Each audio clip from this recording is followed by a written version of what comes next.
மிதுன ராசி நேயர்களே, பிறவி குணம் மாறாது. போலாமா? எப்படி இருக்குன்னு பார்க்கலாமா? ரைட்.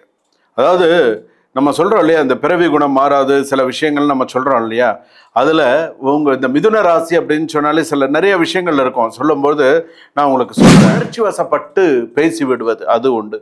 எல்லோரையும் நம்பி ஏமாறுவது உன்னுடைய குணம், பிறவி குணம். ரெண்டாவது, முக்கிய வேலையை தள்ளி போடுவது. இங்கெல்லாம் நீ தப்பு பண்ற, இதெல்லாம் நீ பண்ணக்கூடாது. அடுத்ததா, மனநிலை அடிக்கடி மாறுவது. அது சொல்லையே வேண்டாம். பெரிய விமர்சனத்தை மனதில் வைத்துக்கொள்ளும். யாராவது ஏதாவது சொல்லிட்டாங்கன்னு வச்சுக்கோங்க, நீ என்ன சொல்லிட்ட அப்படின்னு சொல்லி அதை அப்படியே மனசுலேயே வச்சுக்கிறது. தனிமையில் இருந்தால் எதிர்மறை எண்ணங்களில் மூழ்குவது. தனிமையில் இருந்தால் கேட்கவே வேண்டாம், என்னென்னலாம் எண்ணங்கள் வருமோ எல்லாமே வரும். ரைட்டு. இதெல்லாம் ஒரு விஷயங்கள் இருந்தாலும் சரி, உன்னுடைய நல்ல குணங்கள் இருக்குல்ல, பிறவி குணம்னு ஒன்று இருந்தால் நல்ல குணம்னு ஒன்று இருக்கும்ல, அது வந்து ஓம் நம சிவாய 108 தடவை சொல்லு. மிதுன ராசி, உங்கள் பலம் உங்கள் பேச்சில் இல்லை, உங்கள் பேச்சால் மனதை வாழ வைக்கும் திறமையில் தான் இருக்கிறது. உங்களை உலகம் அறிவாளி என நினைவில் வைத்துக் கொள்வதை விட நல்ல மனிதர் என்று நினைவில் வைத்துக் கொள்வதே மிகவும் வெற்றி.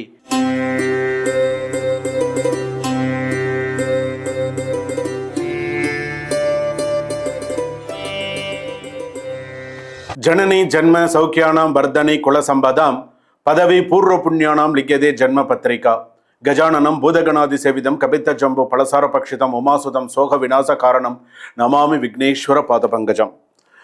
ஆதித்யாயச்ச சோமாய மங்களாய புதாயச்ச குரு சுக்கர சனிபியஸ்ச ராகவே கேதவே நமஹா. உலகெங்கும் வாழக்கூடிய ஜோதிடர் யுகம் நேயர்கள் அனைவருக்கும் வணக்கம். நான் மக்கள் ஜோதிடர் டாக்டர் ராஜ்குமார் சிவாச்சாரியார் பேசுகிறேன். எல்லாரும் எப்படி இருக்கீங்க? நலமா இருப்பீங்கன்னு நம்புறேன்.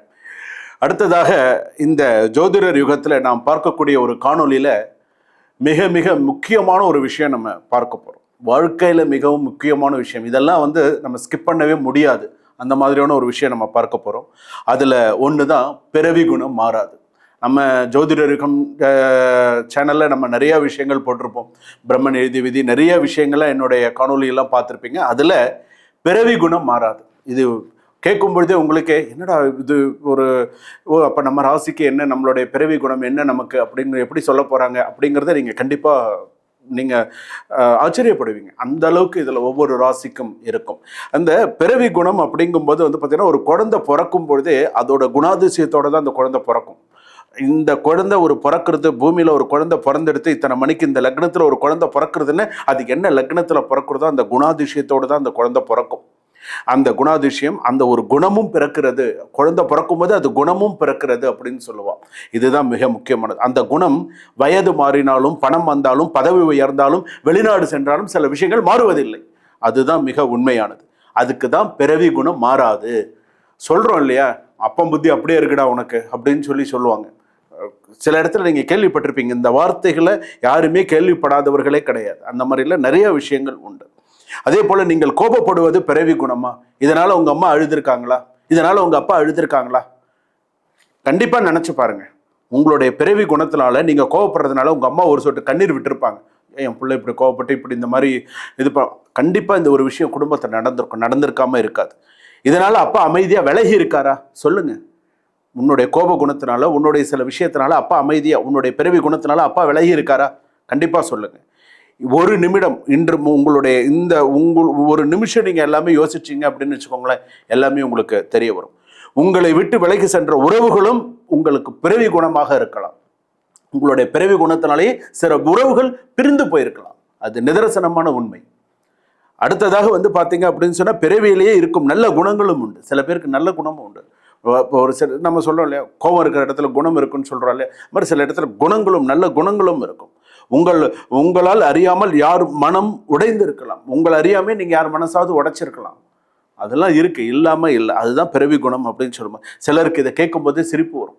சிலர் பேருக்கு இதை கேட்கும்போது அதிர்ச்சியாகவும் இருக்கும். என்னடா அது ஒரு விஷயங்கள் நம்ம ராஜ்குமார் சார் என்ன சொல்ல வராங்க, குருஜி என்ன சொல்ல வராங்க அப்படிங்கிற மாதிரி சிலருக்கு இருக்கும். என்னுடைய வாழ்க்கையை தான் சொல்கிறாரோ அப்படிங்கிற அளவுக்கு கண் கலங்க ஆரம்பிச்சிருவீங்க. அந்த அளவுக்கு இருக்கும். ஒரு விஷயம் மட்டும் நினைவில் வைத்துக் கொள்ளுங்கள். ராசி என்பது விதியை பூட்டி வைக்கும் சங்கிலி அல்ல. அது வந்து கிடையாது. அந்த கண்ணாடிகள் இன்று உங்கள் உண்மையான முகத்தை நீங்க பார்க்க தயாரா? அதுக்கு தயாராக நீங்கள் இருக்கீங்களா? அப்படியானால் உங்கள் ராசியை தேர்ந்தெடுத்து பிறவி குணம் மாறாது. இப்பொழுதே இந்த ஃபுல் ராசி பலன் மேஷ ராசியிலிருந்து மீனராசி பரியந்தம் வாங்க பார்க்கலாம்.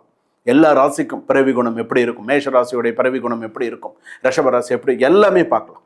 உங்களுடைய விஷயங்கள் என்ன, ஏது, இதனால் என்ன பாதிப்பு, என்ன விஷயங்கள் இருந்தது, எல்லாமே நம்ம தெரிஞ்சுக்கலாம். எதுலேயுமே எங்கேயுமே ஸ்கிப் பண்ணாமல் பாருங்கள்.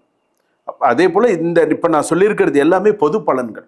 இந்த ராசிக்கு இந்த அதாவது இந்த இது மாறாது, பிறவி குணம் மாறாது அப்படிங்கிறது பொது. உங்கள் ஜாதகப்படி சில விஷயங்கள் மாறலாம், அது 2ஆம் பட்சம். ஆனால் இது மேக்சிமம் 90 to 98% எல்லாருக்கும் பொருந்தி இருக்கக்கூடிய ஒன்று தான். இது யாருக்குமே மாறாது, இது உண்மை. வாங்க வீடியோக்குள்ளே போகலாம். கடைசி வரைக்கும் வீடியோ ஸ்கிப் பண்ணாமல் பாருங்கள். மேஷ ராசியிலேருந்து மீனராசி வரை பிறவி குணம் மாறாது. வாங்க போகலாம். மிதுன ராசி நேயர்களே, பிறவி குணம் மாறாது. போகலாமா? எப்படி இருக்குன்னு பார்க்கலாமா? ரைட். அதாவது நம்ம சொல்கிறோம் இல்லையா, இந்த பிறவி குணம் மாறாது, சில விஷயங்கள் நம்ம சொல்கிறோம் இல்லையா, அதில் உங்கள் இந்த மிதுன ராசி அப்படின்னு சொன்னாலே சில நிறைய விஷயங்கள் இருக்கும். சொல்லும்போது நான் உங்களுக்கு சொல்கிறேன், ஒரு விஷயத்தில் நீண்ட நேரம் கவனம் செலுத்த சிரமப்படுவது பிறவி குணம் மாறாதுன்னு சொன்னாலே அதெல்லாம் இதில் இந்த பாயிண்ட்ஸ் எல்லாமே வரும். ஒரே விஷயத்தில் நீண்ட நேரம் கவனம் செலுத்த சிரமப்படுவது, கான்சென்ட்ரேட் ரொம்ப பண்ண முடியாது. ஏன்டா கான்சென்ட்ரேட் பண்ண மாட்டேங்கிற அப்படின்னு கத்துவான். என்ன பண்ணுறது? அதிகமாக யோசித்து மன அமைதியை இழப்பது. ஏற்கனவே நீ ரொம்ப குழப்பம், இதில் நீ அதிகமாக யோசிச்சா என்ன ஆறுது? அதுதான் அது ஒரு 2வது. 3வது பார்த்தோன்னா, இன்று ஒரு முடிவை நாளை மாற்றுவது. இன்னைக்கு ஒரு முடிவு எடுப்பேன், இன்னைக்கு வேண்டாங்க நாளைக்கு பார்த்துக்கலாம், இன்றைய செய் நன்றைய செய் அப்படின்னு சொல்கிறாங்களே, அது இன்னைக்கே செய்ன்னு சொல்லுவோம். அதெல்லாம் நான் நாளைக்கு கூட செய்வேன் அப்படின்னு சொல்கிற மாதிரி இருக்கும். உணர்ச்சி வசப்பட்டு பேசி விடுவது, அது உண்டு. எல்லோரையும் நம்பி ஏமாறுவது உன்னுடைய குணம், பிறவி குணம். 2வது, முக்கிய வேலையை தள்ளி போடுவது. இங்கெல்லாம் நீ தப்பு பண்ற, இதெல்லாம் நீ பண்ணக்கூடாது. அடுத்ததா, மனநிலை அடிக்கடி மாறுவது. அது சொல்லையே வேண்டாம். சப்பாத்தி சாப்பிட்றேன்னு சொல்லுவேன், டக்காருன்னு உப்புமாக்கு போயிடுவேன். உப்புமான்னு சொல்லுவேன், அடுத்தது வேற விஷயத்துக்கு போயிடுவேன். வேற ஏதாவது நம்ம வேற விஷயத்துக்கு நீ இப்போ சாப்பிட்லாமான்ற மாதிரி போயிடுவேன். உனக்கு ஹோட்டலுக்கு போனால் கூட ஆர்டர் பண்ணுறத கூட ரொம்ப சிரமப்படுவாங்க சில நேரத்தில். என்னடா ஒரு விஷயத்த சொல்கிறதுக்கு இவ்வளோ நேரமாடா பாப்பா அப்படின்னு கூட கேட்பாங்க சில பேர். அந்த மாதிரி இருக்கும். பிறர் கருத்தால் எளிதில் பாதிக்கப்படுவது. சில நேரங்களில் ரகசியங்களை கவனக்குறைவாக பகிர்வது. உங்ககிட்ட யாராவது ஒரு ரகசியத்தை சொன்னால் அதை ஞாபகம் இல்லாமல் வளரிடுவேன். இந்த பிறவி குணம் உங்ககிட்ட இருக்கு. தேவையற்ற குழப்பத்தை உருவாக்குவது, அதை நீ நல்லாவே செய்வ. மிதுன ராசி, தேவையற்ற குழப்பத்தை நன்னாவே நீ இது பண்ணுவேன். ஒரே நேரத்தில் பல வேலைகளை தொடங்கி சோர்வடைவது. ஒருத்தன் ஒரு நாளைக்கு ஒரு வேலை செஞ்சாலே போதும், நான் இந்த வேலை செஞ்சு அந்த வேலை செஞ்சு அந்த வேலை செஞ்சு எதுக்கு நீ அந்த மாதிரி சோர்வடையணும்? ஒரு வேலை செஞ்சாலும் சரி, அந்த வேலையை முழுமையாக முடிக்கிறதுல நீ கொண்டு வரணும். அதெல்லாம் நீ பார்க்கணும். சிறிய விமர்சனத்தை மனதில் வைத்துக்கொள்ளும். யாராவது ஏதாவது சொல்லிட்டாங்கன்னு வச்சுக்கோங்க, நீ என்ன சொல்லிட்ட அப்படின்னு சொல்லி அதை அப்படியே மனசுலேயே வச்சுக்கிறது. தனிமையில் இருந்தால் எதிர்மறை எண்ணங்களில் மூழ்குவது. தனிமையில் இருந்தால் கேட்கவே வேண்டாம், என்னென்னலாம் எண்ணங்கள் வருமோ எல்லாமே வரும். ரைட்டு. இதெல்லாம் ஒரு விஷயங்கள் இருந்தாலும் சரி, உன்னுடைய நல்ல குணங்கள் இருக்குல்ல, பிறவி குணம்னு ஒன்று இருந்தால் நல்ல குணம்னு ஒன்று இருக்கும்ல, அது பார்த்தோன்னா அசாதாரணமான அறிவாற்றல், நல்ல அறிவாற்றல் இருக்குது. அதெல்லாம் குறையே கிடையாது. நல்ல ஞானம் பயன்படுத்த விதத்தில் பயன்படுத்தினா நீ நல்லா இருப்ப.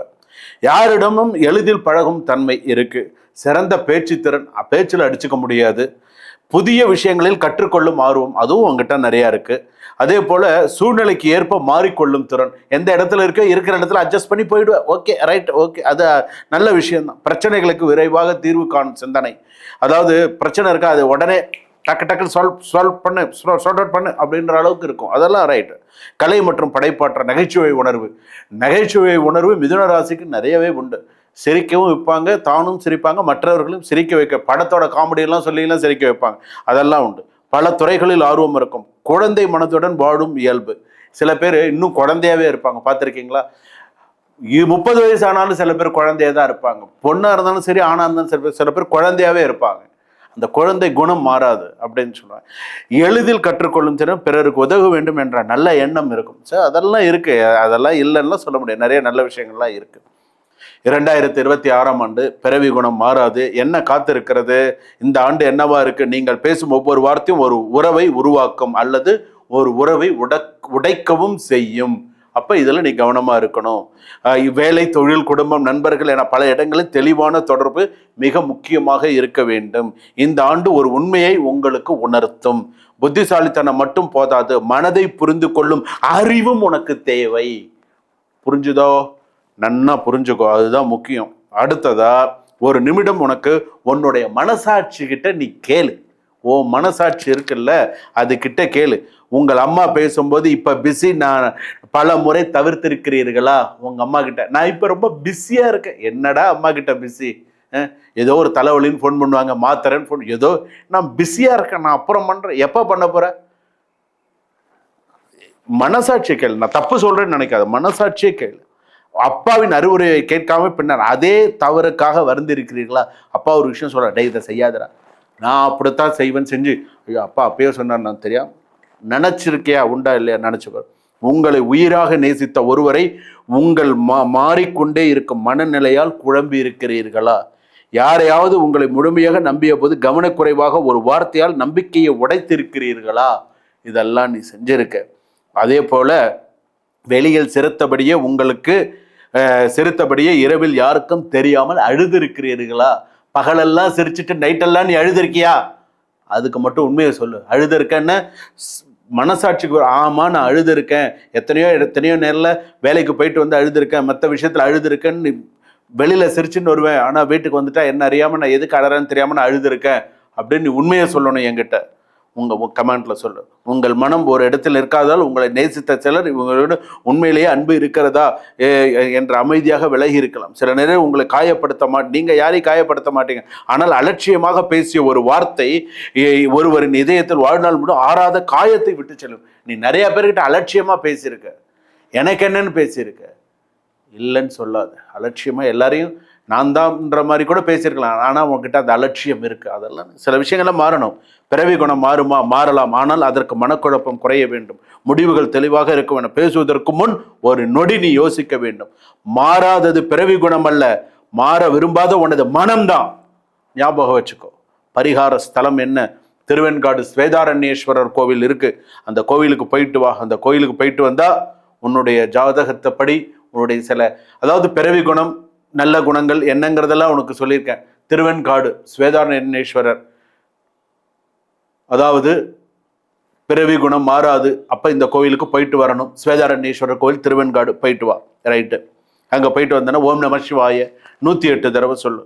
மிதுன ராசி, உங்கள் பலம் உங்கள் பேச்சில் இல்லை, உங்கள் பேச்சால் மனதை வாழ வைக்கும் திறமையில் தான் இருக்கிறது.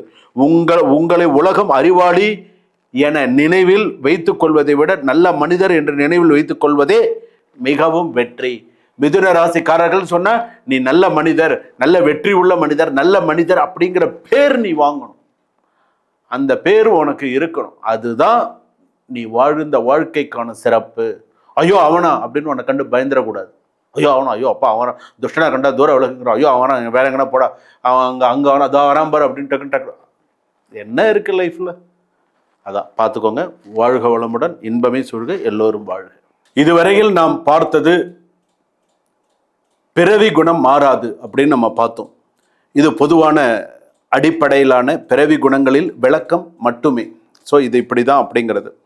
ஒவ்வொரு நபரின் முழு ஜாதக பலனோ அல்லது தனிப்பட்ட வாழ்க்கை பலனோ அது மாறி இருக்கும் சில பேருக்கு. ஏன்னா ஒரே ராசியில் பிறந்தாலும், ஒரே நட்சத்திரமாக இருந்தாலும், லக்னமாக இருந்தாலும், கிரக நிலைகள், கர்ம வினைகள், சில விஷயங்கள்லாம் மாறும், மாறாமல் இருக்காது. அப்படி மாறும்போது வாழ்க்கையும் மாறும். அப்படி இருக்கும்போது வாழ்க்கையும் மாறும். உங்களை நீங்கள் புரிந்து கொள்ள, உங்கள் குணங்களை சிந்தித்து பார்க்க, உறவுகளை இன்னும் ஆழமாக பாதுகாக்க, இதெல்லாம் முக்கியம்.